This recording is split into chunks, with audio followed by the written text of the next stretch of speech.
And the reconstituted group of ministers looking into the Bhopal tragedy will be looking at several facets of this tragedy. One of them is compensation.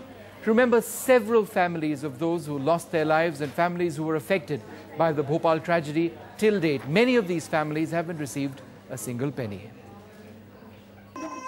For Leela Bai, it's been an excruciatingly endless wait, and there is still no hope in sight. She was refused compensation for her son, who was born 3 years after the Bhopal gas tragedy. Pradeep is 20 but looks 13. Doctors say it could be a result of the gas leak. Try telling the authorities that.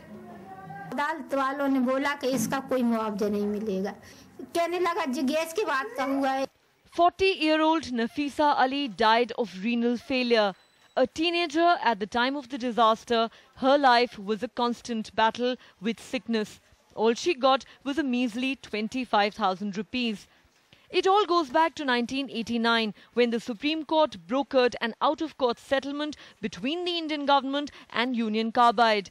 Against an initial demand for a compensation of $3 billion, what was arrived at was a full and final settlement of just $470 million. In the bargain, Union Carbide was absolved of all criminal and civil liabilities.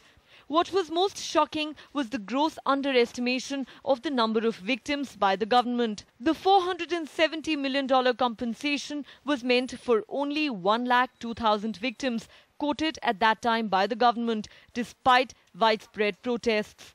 Eventually, the number of those affected was revised to nearly 6 lakh, but the compensation was not. So each victim got far less than they should have. Most received just about 25,000 rupees, and there are many who did not get a single penny. The question the victims ask is, just why did their own government cheat them? The settlement was arrived at on the calculations made by the court itself, and after full debate between me and Mr. Nariman, and some 2 or 3 private institutions were also represented before the court decided that this is a reasonable. More than 25 years later, the fight for compensation is still on. And here's the important part. In March 1989, the victims approached the Supreme Court seeking greater compensation. In October 1991, the Supreme Court, while upholding the settlement amount, ruled if the settlement fund is found to be insufficient, the deficiency is to be made good by the Union of India. The court also revoked the criminal immunity granted to Union Carbide and all other accused in the case.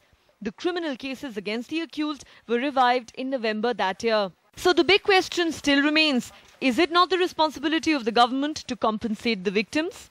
Compensation भी धोखा है और एंडरसन्स को भगाए जाने से बड़ा धोखा है।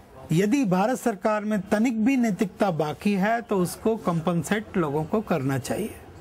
First the tragedy, then the indignity.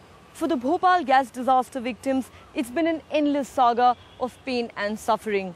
And while they do want Warren Anderson to be brought to justice, what they need more, they say, is higher and fairer compensation from the government, so they can pick up the pieces of their shattered lives and move on.